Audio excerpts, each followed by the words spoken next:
Joe. On a beautiful Thursday afternoon. Okay, well, thank you for being here. Now, today's votes cap a week of something the American people haven't seen enough of in the past 2 years. Both parties in the United States Congress standing up to Donald Trump. In 2 days, Congress has delivered three major rebukes to the president and stood up for transparency, accountability, and the constitutional powers of our branch of government. Yesterday, the Senate took a crucial vote to forbid the president from continuing any military involvement with the conflict in Yemen. That vote was about the limits of executive power. As we just saw today, 12 Senate Republicans, far more than the bare minimum, joined Democrats to terminate the president's emergency declaration. That vote was also about the limits of executive power, and I thank my friend Joaquin Castro, who was in the Senate gallery, for shepherding that resolution through the House. And while earlier today, the House, amazingly, passed a resolution demanding the Department of Justice release to Congress and the public the full findings of the special counsel's investigation into Russia's interference in the 2016 elections. Unfortunately, it was blocked in the Senate by a single Republican. But mark my words, that resolution will be back, and we will try to pass it again.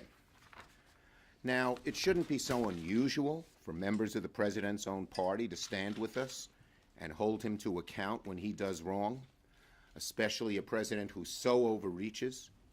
But I'm thankful that Republican senators did the right thing. I applaud them for it.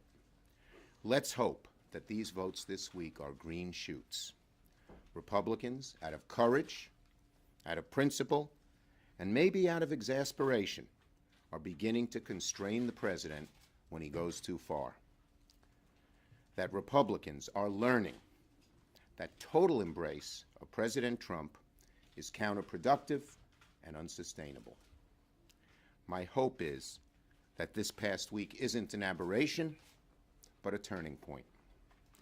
My hope is that Republicans now see how this president is trampling on the Constitution and understand that it is possible, in fact courageous, to stand up to him and say that there will be consequences for his actions.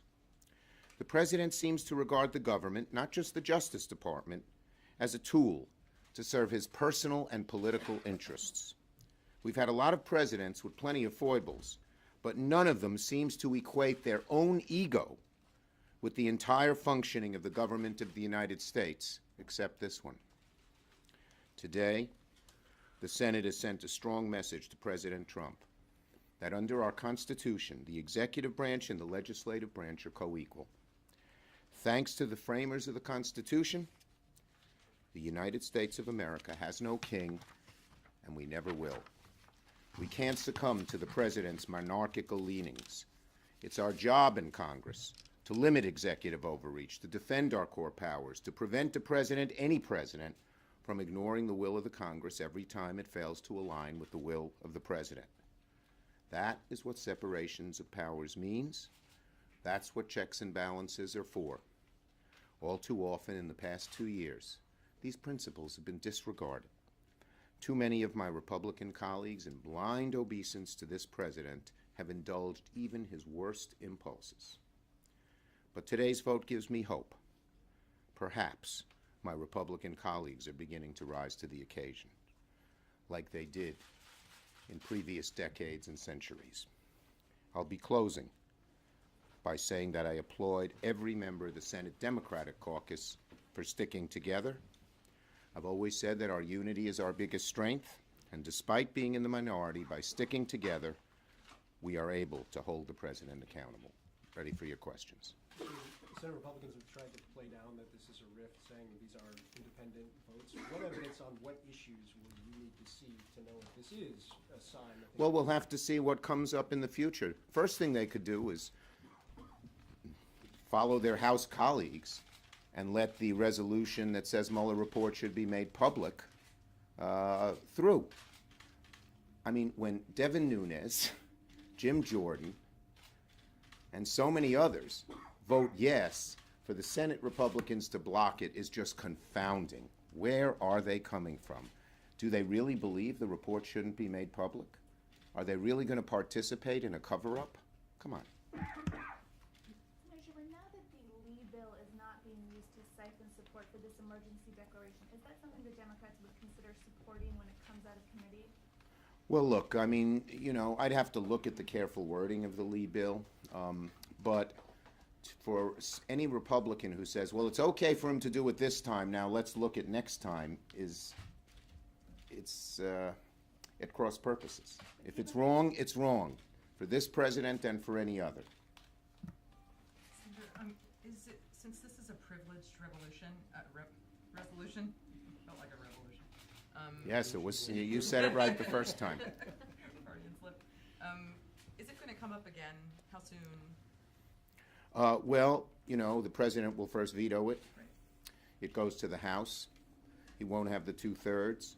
But I believe the law allows us to bring it up every 6 months, and certainly we would intend to do that. But what's the point? I mean, if the president's going to move forward anyway, other than The sending point a of strong defending statement. this point of defending the checks and balances that the founding fathers put so exquisitely into our government, we got to defend it 10 times, even if they knock it down, in hopes of winning the 11th. Senator McConnell's going to force a vote on the Green New Deal. Are you confident that your caucus is going to be unified? Yeah, we are totally unified. Everyone knows that this bill is a sham, and we are going to ask our Republican colleagues to answer 3 simple questions. Thus far, they've refused to answer them. 1, is climate change real? 2, is it caused by human activity? And 3, should Congress do something about it? The fact that they're afraid to answer those 3 simple questions with no prescription as to what to do puts them on defense. And that's where we have them, and that's where we're going to keep them. Senator, on the unobligated funds that are being used to build the wall, what are Democrats' plans for first identifying the projects that are being impacted? Well, I'm not sure the president can do it, and I think there'll be court challenges. First, you have to find out who has standing to oppose the removal of those funds. And second, we intend to use every means we can to not allow the president to shift money around when he's not allowed to. Now, he has shown so little respect for the fences and laws and rules that we've had in this country that we got to be real careful, and whether it's legislatively or in court, fight him every step of the way. Okay? Thank you, everybody. Have a nice day. Recess. Yes, have a nice week and a half.